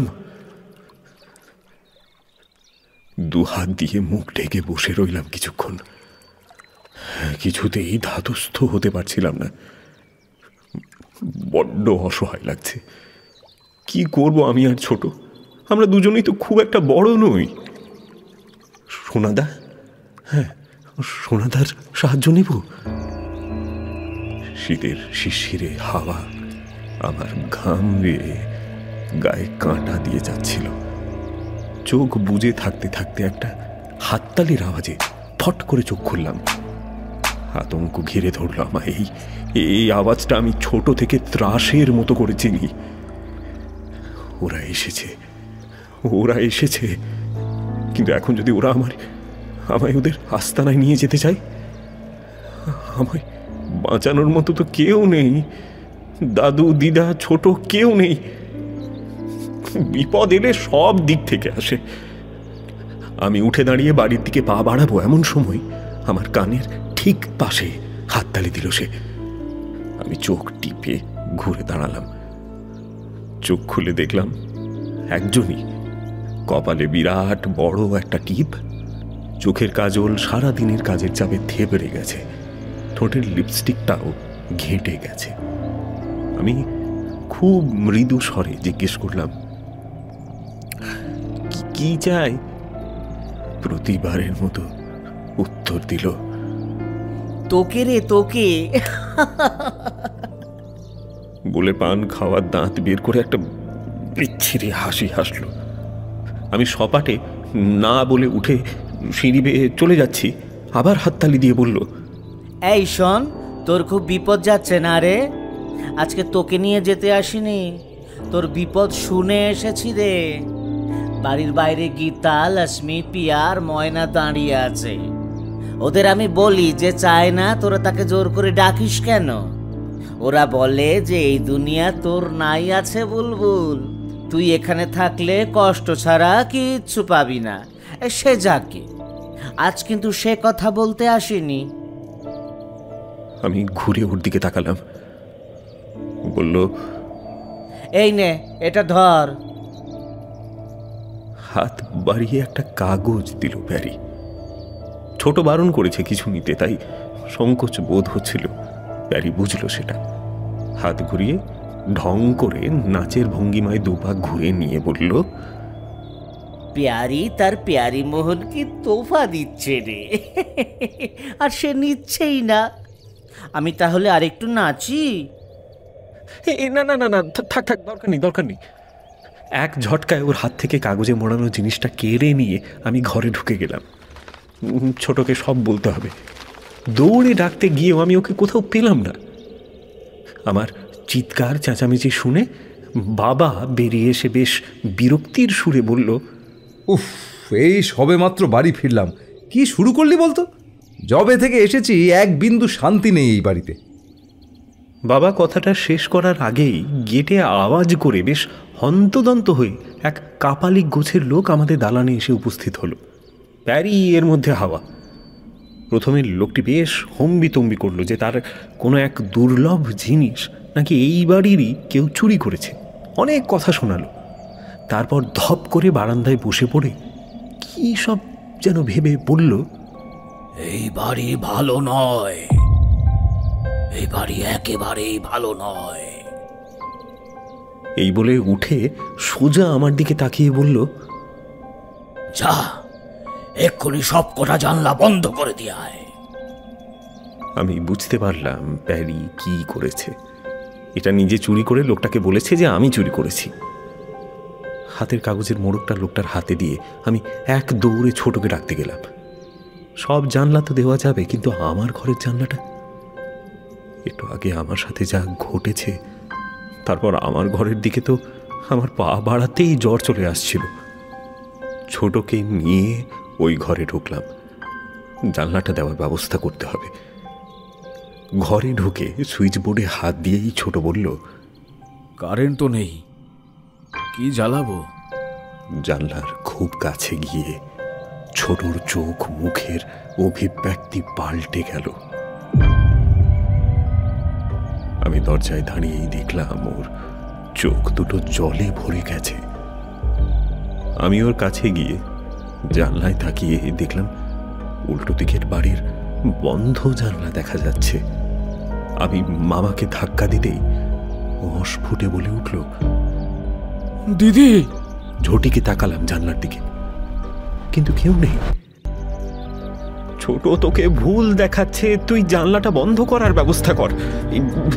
খাটের নিচে ক্যারাম বোর্ড আছে, ওটাকে বের করে খাটের ওই পাশে ঠেস দিয়ে আটকে দে।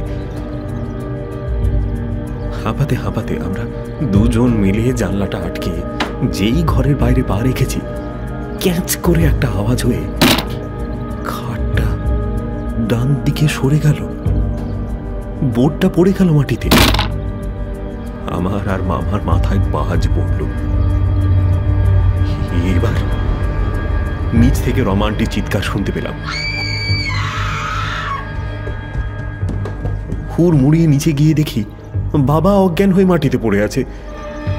আর সেই কাপালিক আমার মামাকে দেখে হাত নেড়ে নেড়ে কি সব বোঝাতে আরম্ভ করলো। আমি কি করব কিছু ভেবে না পেয়ে বাথরুম থেকে জল আনতে গেলাম। যাওয়ার পথে খেয়াল হলো ডাইনিং রুমের জানলাটা তো দেওয়া হয়নি। অন্ধকার ডাইনিং রুমে ঢুকে মায়ের বিরাট বড় ছবিটা চোখে পড়ল। কেন জানি না ছবিটা বড্ড বেশি জীবন্ত লাগছে। আমি তাকাতে পারলাম না ওদিকে। জানলাটা আস্তে করে দিয়ে পেছন ঘুরলাম চোখ নামিয়ে, কিন্তু কেন জানি না মনে হলো যে একবার দেখি দেখি দেখি না ছবিটার দিকে কি হবে। ভুল করলাম, মস্ত বড় ভুল। ছবিটার দিকে তাকাতেই দেখলাম মায়ের স্মিত হাসি মুখটা এখন এখন পরিণত হয়েছে পৈশাচিক একটা মুচকি হাসিতে। চোখ দুটো যেন অস্বাভাবিক রকম জ্বলছে, যেন অনেক দিন পর রক্তের স্বাদ পেয়েছে কোনো পিশাচ। আমি ভয়ে কেঁদে ফেললাম। কাঁদতে কাঁদতে ছবিটার কাছে গিয়ে ওটাকে টেনে নামিয়ে দেওয়ালের দিকে ঘুরিয়ে দিলাম। বেরোতে যাব এমন সময় মনে হলো আমার আমার ঠিক পিছনে কেউ একজন যেন দাঁড়িয়ে আছে। ঘাড়ের লোমগুলো উত্তেজনায় দাঁড়িয়ে গেল। ঘুরে দেখার সাহস হলো না আমার। সমু, ছোট আর তুই চলে যা। আমি চাই বা না চাই এই বাড়ি ওদের ছাড়বে না। অনেক দিন তোদের রক্ষা করে এসেছি, আর আমার হাতে কিছু নেই। মায়ের গলার আওয়াজটা ধীরে ধীরে আরো কর্কশ হয়ে যাচ্ছিল, যেন নিয়ন্ত্রণ রাখতে পারছে না। আমি মায়ের দিকে তাকানোর মতো সাহস পাচ্ছিলাম না। ঘরের ভেতরটা যেন বরফের মতো ঠান্ডা। আমার মনে হচ্ছিল বুকের মধ্যে হৃৎপিণ্ড এদিক ওদিক ঘুরে বেড়াচ্ছে। এদিকে মাকে একটিবার চোখের দেখা দেখার ভয়ঙ্কর ইচ্ছেটাও দমিয়ে রাখতে পারছি না। আমি একটু একটু করে ডান দিকে সরে ফ্রিজের ওপরের আয়নাটার দিকে তাকালাম।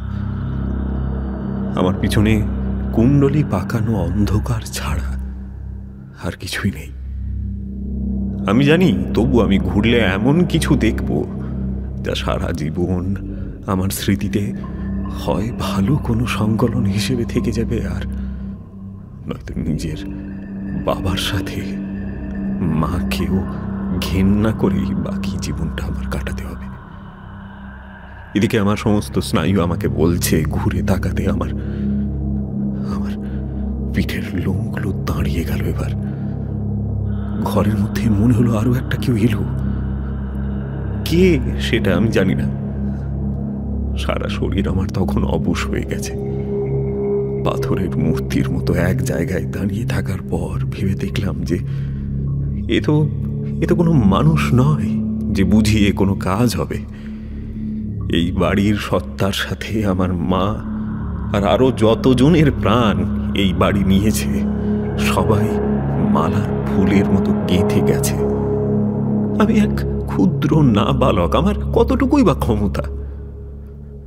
বাস্তু বড় শক্তিশালী জিনিস। দাদুর কাছে শুনেছি যে বাড়ি যত বেশি ঘটনার সাক্ষী থাকে তার বাস্তু তত উজ্জীবিত হয়ে ওঠে। হয়তো এটা আমার মা নয়, হয়তো এই বাড়িটাই আমাকে দেখাচ্ছে এই সব, যাতে আমি চলে যাই। আমি আমার শরীরের সমস্ত শক্তি এক জায়গায় করে ঘরের বাইরে পা রাখতেই হুড়মুড় করে সামনে পড়ে গেলাম। পিছনে না তাকিয়েও স্পষ্ট বুঝতে পারলাম আমাকে ঘিরে ঠিক 5 জন দাঁড়িয়ে আছে। আমি চোখ বুজে ফেললাম। চোখ খুলতেই আর কোনো খারাপ অনুভূতি আমায় গ্রাস করল না। পেছনে তাকিয়ে দেখলাম ডাইনিং রুম মরার মতো পড়ে আছে, কেউ নেই। ছবিটা হুক থেকে এদিক ওদিক দুলছে। হাত ঘেমে গেল আমার, কিন্তু ডাইনিং পেরিয়ে বাথরুম যাওয়ার মতো সাহস আমার হলো না। উঠতে গিয়ে বুঝলাম হাঁটুতে বেশ জোরে আঘাত পেয়েছি। খুঁড়িয়ে খুঁড়িয়ে বারান্দায় গিয়ে দেখলাম বাবাকে ঘিরে সবাই দাঁড়িয়ে রয়েছে। বিনি আমার দিকে তাকাতে আমার বুকের ভেতরটা কেমন কেমন খাঁ খাঁ করে উঠল। আলো অন্ধকারে ওকে ঠিক কানাই দাসের মেয়ের মতো দেখাচ্ছে। আর তার পাশে ওটা কি? না, ওটা তো রমান্টি নয়। বিনির কাঁধের উপর হাত রেখে ভদ্রমহিলা আমার দিকে ঘুরে তাকালেন। আমি চোখ সরিয়ে নিলাম। না না না, আমি দেখব না। মামাকে যেভাবেই হোক ওখান থেকে সরিয়ে আনতে হবে। ধীর পায়ে ওর কাছে গিয়ে দেখি কেমন যেন মরার মতো স্থির হয়ে দাঁড়িয়ে রয়েছে। আমি কিছুই বুঝে উঠতে পারছিলাম না। কাপালিক বুড়োকে খুঁজতে গিয়ে দেখলাম উনি উঠোনে চিত হয়ে পড়ে রয়েছেন। এখন কি হবে? মা যা বলল তাই করব। পালাবো পালাবো, ছোটকে নিয়ে পালাবো। কিন্তু রমান্টি, বিনি, ওদের কি হবে? ওদের আমি মনে মনে অনেকটা জায়গা দিয়ে ফেলেছি। মামাকে ধরে আমি ঝাঁকাতে ঝাঁকাতে ডাকলাম, কিন্তু কোনো লাভ হলো না। এখন উপায়ের কথা ভাবতেই দেখি ঢোল করতালের আওয়াজ আসছে বাইরে থেকে। তখন ওইখানে দাঁড়িয়ে আমার সেটাকেই প্রাণ ভোমরা মনে হলো। দৌড়ে গিয়ে দরজা খুলে দেখি প্যারি আর তার 5 জন বান্ধবী বাড়ির বাইরে দাঁড়িয়ে রয়েছে। আমাকে দেখে বলল, হ্যাঁ রে শোন, তোর কাছে ওই বুড়ো কাপালিককে পাঠানোর পর জানতে পারলাম ও শালা জোচ্চোর। এই সর সর বুলবুল সর, যা করার আমাদেরই করতে হবে। ওদের সাথে বাড়িতে ঢুকতেই মনে হলো যেন ছোট রমা আন্টি আর বিনির কাঁধের পাশ থেকে দুটো কালো ছায়া সরে গিয়ে হাওয়ায় মিলিয়ে গেল। আর ওরা 3 জন মাটিতে বসে পড়ল ধপ করে। বাবার মাথার পেছন থেকে তখনও টাটকা রক্ত চুইয়ে পড়ছে মেঝেতে। প্যারিরা হাতে হেজাকার টর্চ এনেছিল। ওদের এই আকস্মিক আবির্ভাবে সেদিন রাতে বাড়িতে আর সেরকম কোনো ঘটনা ঘটল না। আমি প্রমাণ পেলাম যে আমরা মানুষকে কতটা ভুল বুঝতে পারি। তাদেরকে ব্যক্তিগত স্তরে চেনার আগেই সমাজের বলে রাখা ক্যাটাগরিতে ফেলে আমরা ঘেন্না করতে শুরু করি। প্যারি আর ওর বন্ধুরা আমার সব ধারণা ভেঙে দিচ্ছিল। ডাক্তার ডাকা, ডাক্তারকে টাকা না দিয়ে চিকিৎসা করতে রাজি করানো, রান্না বান্না করে আমাদের খাওয়ানো, বাবা, রমা আন্টি, বিনি এদের সেবা করা। দাদুর কাজ হওয়া অবধি ওরা আমাদের সঙ্গ ছাড়ল না। আমার আর ওদের মধ্যে পার্থক্য একটাই, আমি সব পেয়েছি আর ওরা অবহেলা ছাড়া আর কিচ্ছু পায়নি। আমি ধন্যবাদ জানাতে গেলে প্যারি একটা অদ্ভুত কথা বলল। জানিস, বড় হিংসে হতো। তোর মা তোকে কেমন করে আগলে রাখতো আমাদের থেকে। আমাদের মায়েরা তো বিদেয় করতে পারলেই বেঁচে যায়। তারপর বুঝলাম, জানিস, তুই ভালো আছিস, ক্লাসে ফার্স্ট হোস, আবার ভালো করে পড়াশোনা করে বড় কেউ হোস, আর আমাদের দেখিস তুই আমাদের মান রাখবি। হিংসে? যে জীবন থেকে আমি পালিয়ে বেরিয়েছি চিরকাল, ওদের সেই জীবন দেখে হিংসে হতো। যেদিন দাদুর কাজ হলো, পুরোহিত দিদাকে বললেন যে বাড়ির কর্তার মৃত্যুর সুযোগ নিয়ে এই বাড়িতে কিছু অযাচিত শক্তি ঢুকে পড়েছে, তাই একটা নারায়ণ পুজো করলে খুব ভালো হয়। কিন্তু আমি আর ছোট জানতাম বাড়িটাই সব কিছুর মূলে।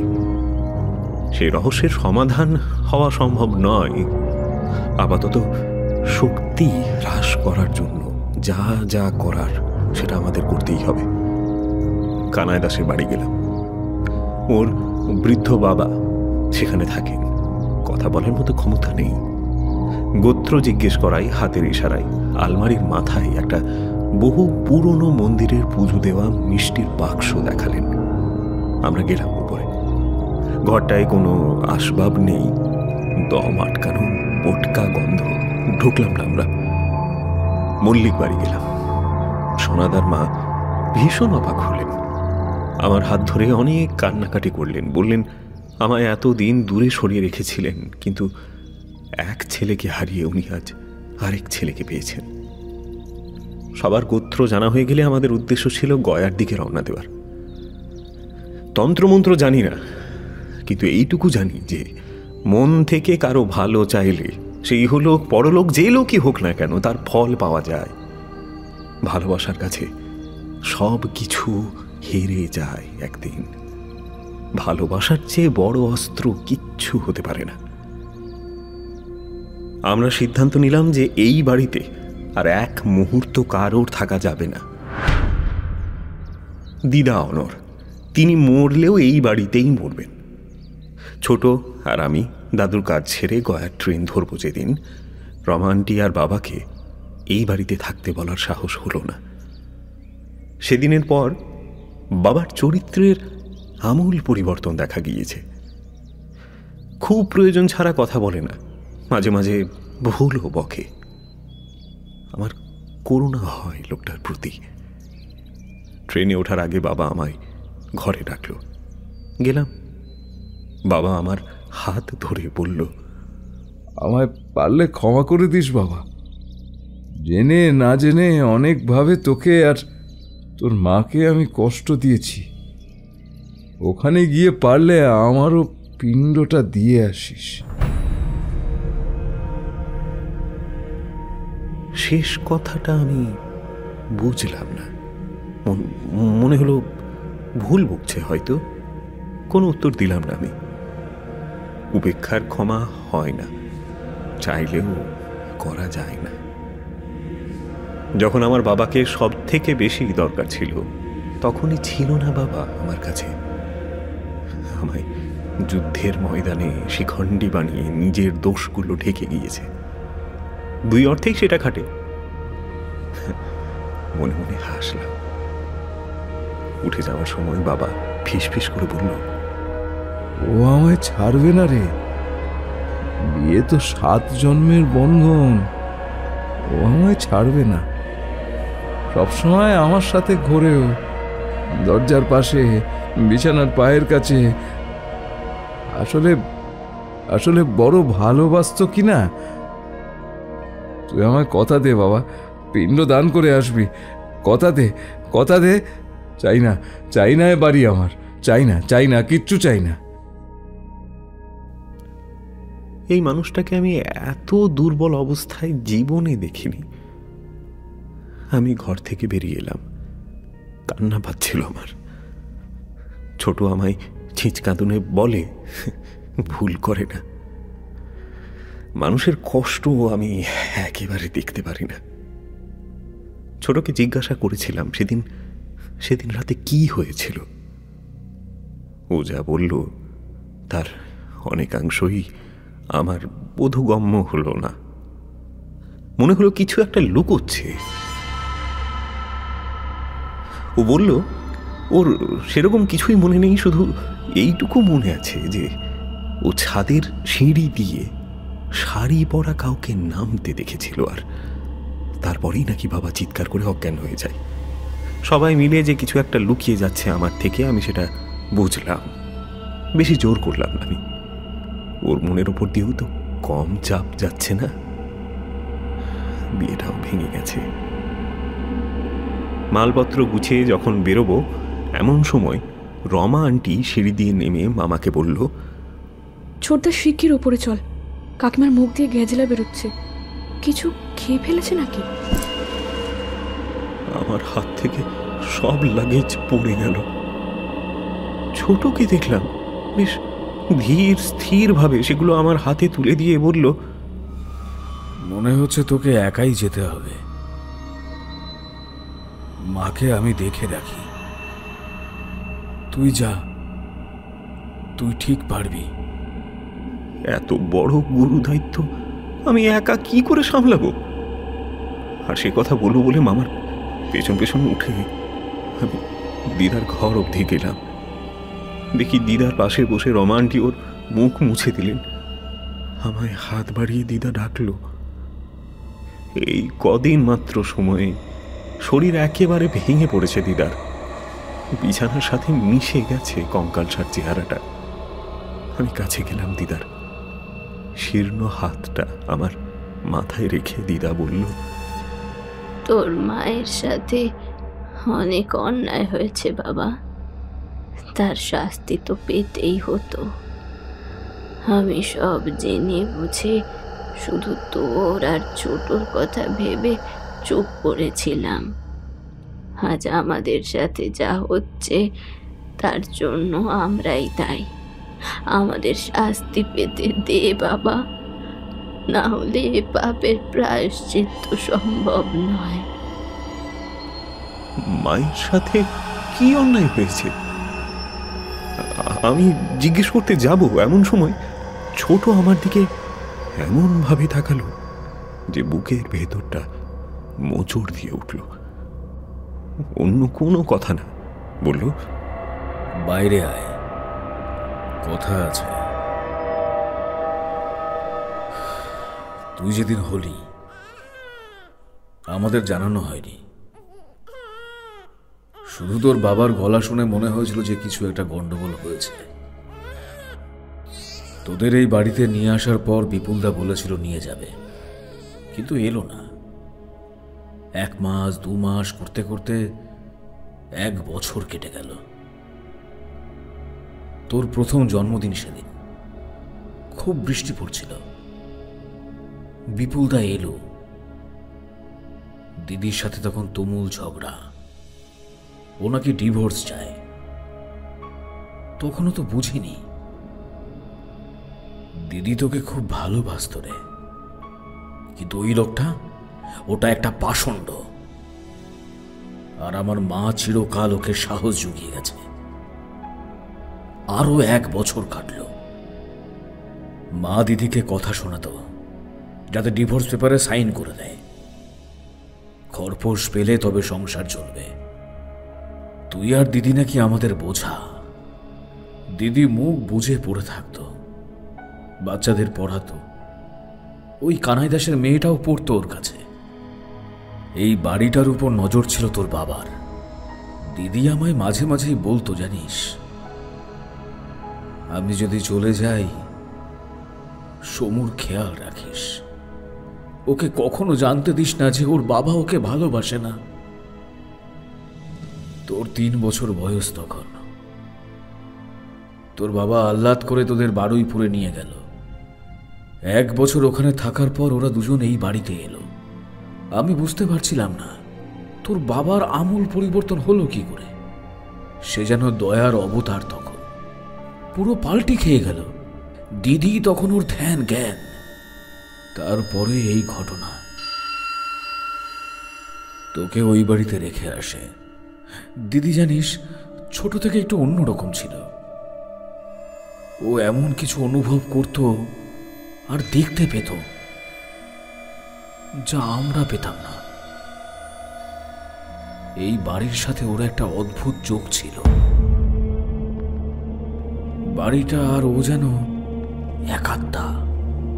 বাড়িটা যেন ওর কথা শুনে চলতো। যেদিন ওর মন ভালো থাকতো, বাড়ির ভিতরটা যেন সুগন্ধে আর আলোয় ভরে উঠত। আর সবাই এটাকেই ওর মাথার ব্যায়ামও ভাবত। তোর বাবা তারপর অনেক চেষ্টা করলো এই বাড়িটা নেওয়ার।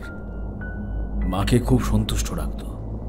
মাঝে মাঝে এসে তোর জন্য নানান রকম খেলনা দিয়ে যেত, টাকা পয়সা দিয়ে যেত। মাকে দিদির মৃত্যুটা কিছুতেই ভুলতে দিত না। কনস্ট্যান্টলি বুঝিয়ে যেত যে ওই হলো এখন আমাদের ত্রাতা, যেহেতু আমি রোজগার করি না। আর দিদি মারা গেছে তোর জন্য। মাকে একরকম কিনে নিয়েছিল তোর বাবা। তোর বাবার মাঝে মাঝে পাঠানো টাকা আর আমার পড়ানো টাকাতেই চলছিল সবটা। কিন্তু যতই করুক, এই বাড়িটাও নিজের নামে করতে পারেনি কখনো। শুধু ও না, কেউ পারেনি। বাড়িটা আজও দিদির নামেই আছে। দিদি চলে যাওয়ার পর বাড়িটা একদম অন্যরকম হয়ে গেল। যখন তখন এখানে সেখানে পচা গন্ধ নাকে আসতো, জিনিসপত্র আপনা থেকে জায়গা পাল্টে ফেলত, আলোর বাল্ব ফেটে যেত একটু ঝড় বৃষ্টি হলেই। বাড়িটার যেন ভীষণ রাগ হতো তোর বাবা এলেই। তোকে আমরা কিছুই বুঝতে দিতাম না। বাবা চেষ্টা করলো বাড়িটা বিক্রি করার, সেও দিদি মারা যাওয়ার আগেই। অনেক পরে জানতে পারলাম যে আমাদের গৃহদেবতার রান্নাঘরের অতি পুরনো শিকলটাও নাকি বাবা কার হাতে দিয়েছিল বিক্রি করবার জন্য। দিদি মারা যাওয়ার পরে আসন্ন অভাবের আশঙ্কায় আমাদের গৃহদেবতা যে ঠিক কে তার হদিশ আমি আজ অবধি পাইনি। কোনোদিনও পুজো হতেও তো দেখলাম না। তারপর একদিন মানিক মারা গেল। বাবা ভাবলো বাড়ির সাপ লেগেছে সবার উপর। এই কথাটা শুনে আমার গা শিরশির করে উঠল। দাদু মানিকদাকে শিকলটা বিক্রি করার জন্য দিয়েছিল, কিন্তু কিন্তু তার দোষ হয়নি, কারণ সবাই ভেবেছিল যে মানিকদা ওটা চুরি করেছে। আর আর তারপরেই ঈশ্বর, দাদু প্রমোটারকে হ্যাঁ বলার পরে তারও মৃত্যু হয়। এই বাড়িটা কোনো সাধারণ বাড়ি নয়, এর পেছনে কোনো বড়, বিরাট বড় কোনো ইতিহাস লুকিয়ে আছে। ভয়ে আমার কপালে বিন্দু বিন্দু ঘাম জমছিল। ছোট বলতে থাকলো, এই বাড়ির কিছুই বিক্রি করা যেত না, ইনফ্যাক্ট এখনো যায় না। আমরাও হাল ছেড়ে দিয়েছি। দিদি চলে যাওয়ার পর আমার তো আর এখানে থাকতেও ইচ্ছে করতো না। মাকে বাবা মেরেছে, তাই না রে? আমার প্রশ্নটা শুনেও চমকে উঠল, মাথাটা নিচু করে রইল। আমি আরো বললাম, পুলিশে যাসনি? হ্যাঁ, তারপরে ওই লোকটাকে এখানে ঢুকতে দিয়েছিস? লোকটা এখনো এখানে আছে।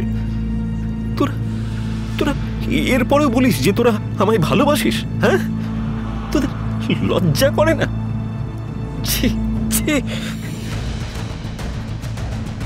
মাথার শিরাগুলো দপ দপ করছিল আমার। রাগে ঘেন্নায় কান দুটো গরম হয়ে যাচ্ছিল। ইচ্ছে করছিল এক্ষুনি নিচের ঘরে গিয়ে গলা টিপে শেষ করে দিই লোকটাকে। নাক দিয়ে গরম নিঃশ্বাস আর চোখ দিয়ে অজর ধারায় জল পড়ছিল আমার। ছোট ধরা গলায় বলল, সবটাই আমাদের সন্দেহ, কোনো প্রমাণ ছিল না। আর তোর দিদা, সে তখন অন্ধ শোকে স্নেহে। বাবাকে আমি ঘেন্না করতাম, কিন্তু আজকের পর থেকে লোকটাকে বাবা বলতেও লজ্জা করছিল আমার। ঠিক করলাম, হ্যাঁ, গয়া গিয়ে সত্যি পিণ্ড দিয়ে আসব। দিদার দিকে তাকালাম। মরার উপর খাড়ার ঘা দিয়ে লাভ নেই, কিন্তু ছোট কোনোদিনও আমাকে বলেনি কেন? ও বোধহয় আমার মনের কথাটা পড়তে পারল। তোকে বললে তুই কি ভালো থাকতিস? হ্যাঁ, তাই বলে একটা খুনি দিনের পর দিন আমাদের বাড়ির অন্ন ধ্বংস করলো, আর তুই সেটা দেখলি? মুখে যাই বলি, আমি মনে মনে জানতাম বাবার সাথে ছোটকে আমি কোনোদিনও কথা বলতে দেখিনি। কিন্তু আমার এই রাগ আমি রাখবো কোথায়? তাই সবটুকু ওর ওপর দিয়েই গেল। পকেটে হাতরে সিগারেট খুঁজে ধরালাম।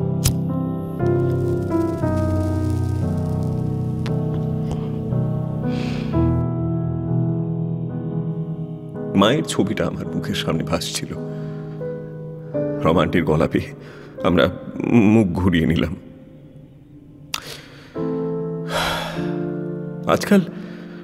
শরীরটা সব সময় খুব ভারী লাগে। হাঁটতে চলতে গেলে মনে হয় কাঁধে যেন বস্তা বয়ে বেড়াচ্ছি। আর চোখে দেখে মনে হলো দিদার ঘরের দরজায় ছোট ছাড়াও আরো কি একটা দাঁড়িয়ে আছে।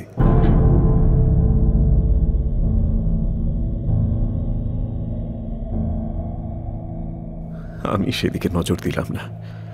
নজর দিলেই কি দেখবো তার ঠিক নেই। কিন্তু হাতটা আগুন জ্বালাতে গিয়ে একটু কেঁপে গেল। ছোট বলল, তুই একটু শান্ত হ সমু।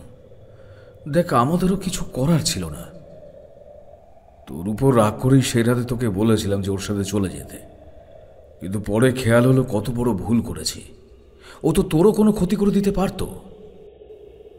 আমি আর চোখে দরজায় দাঁড়িয়ে থাকা ছায়া মূর্তির দিকে চোখ রেখেই বললাম, না, পারত না।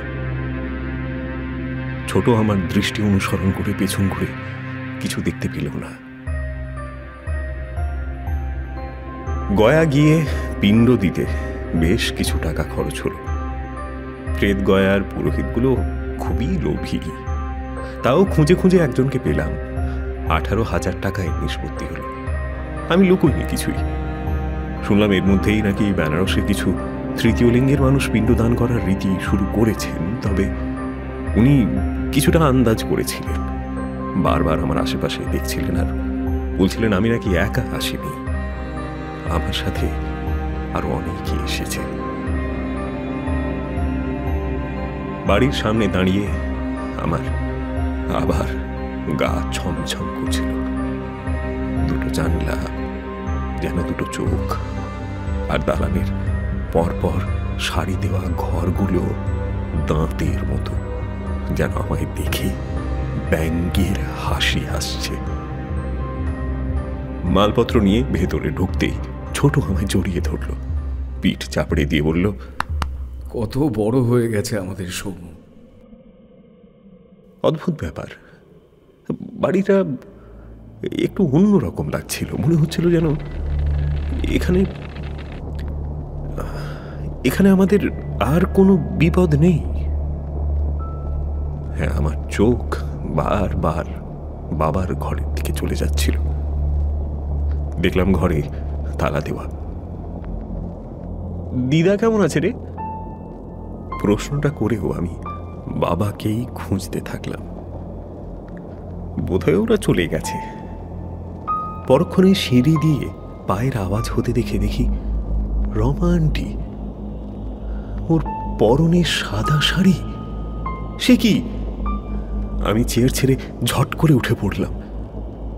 উনি সৌজন্যমূলক হাসি হেসে বললেন, বসো, আমি চা করে আনছি। আর আজকে থেকে শুধু পড়বে, পরীক্ষা প্রায় এসেই গেল। আমি ছোটর দিকে তাকাতেই ও ঘাড় নাড়ল। এই যে কি অদ্ভুত একটা অনুভূতি, তা আমার পক্ষে ভাষায় বর্ণনা করা সম্ভব নয়। কি জিজ্ঞাসা করব আমি বুঝতেই পারলাম না। বুকটা ধরফর করছিল। ছোট আমার পিঠে হাত রেখে বলল, তুই চলে যাওয়ার পর থেকেই প্রায় কাকে দেখে চমকে চমকে উঠত। রমা বৌদির কাছে স্বীকার করেছিল সবকিছু, ক্ষমা চাইতো রোজই।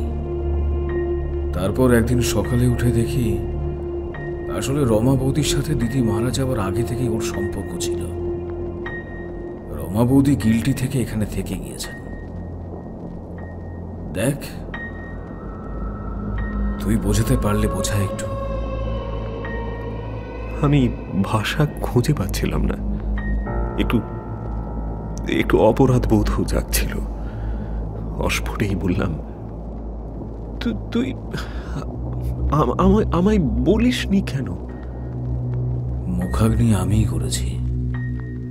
তোর তো ফোন নেই, কিভাবে জানাতাম তোকে? রান্নাঘরে গিয়ে দেখি রমান্টি চা ঢালছেন। আমি একটু আমতা আমতা করেই বললাম, আন্টি, আপনি বরং বিনিকে নিয়ে চলে যান। আমি আমি নিজের খেয়াল ঠিক রাখতে পারবো। উনি আমার দিকে তাকালেন না, শুধু এটুকুই বললেন, আমার অংশের প্রায়শ্চিত্ত থেকে আমাকে বঞ্চিত করো না সমুদ্র। তোমার মায়ের কাছে আমার অনেক ঋণ। এই নাও, চা খেয়ে ফ্রেশ হয়ে নাও। আমরা সেই থেকে একসাথেই আছি। কেন আছি জানি না। বাড়িতে আর সেরকম কিছু ঘটে না। আমার ঘরের জানলাটা কাঠ দিয়ে আটকে দেওয়া হয়েছে। আমি বা ছোট কেউই খুব একটা নজর দিই না সেদিকে। মাধ্যমিক শেষ, শীত ধীরে ধীরে বিদায় নিচ্ছে। একদিন পুকুর পাড়ে বসেছিলাম। ছোট হঠাৎই আমায় বলল, মাঝে মাঝে কি মনে হয় জানিস, এই বাড়িটাই দিদি। দিদি থাকলে ঠিক যেমন ভাবে আমাদের আগলে রাখত, এই বাড়িটাও তাই। শুধু মাঝে মধ্যে দিদি বড্ড রেগে যেত। তারই বোধহয় এত বড় দাম দিতে হলো আমাদের। মা আর কদিন বল। ছাদে মনে হলো কে একটা দাঁড়িয়ে আছে। ওদিকে তাকালাম না। ঘাসের দিকে তাকিয়ে আমারও একই কথা মনে হলো। মা আসলে আমায় ছেড়ে চলে যায়নি। এই বাড়িটার রূপ নিয়ে চিরকাল আমায় আগলে রেখেছে। এই বাড়ি ছেড়ে আমি কোথাও যাব না, যেতে পারবো না। মায়ের পিণ্ড আমি দিয়ে আসিনি।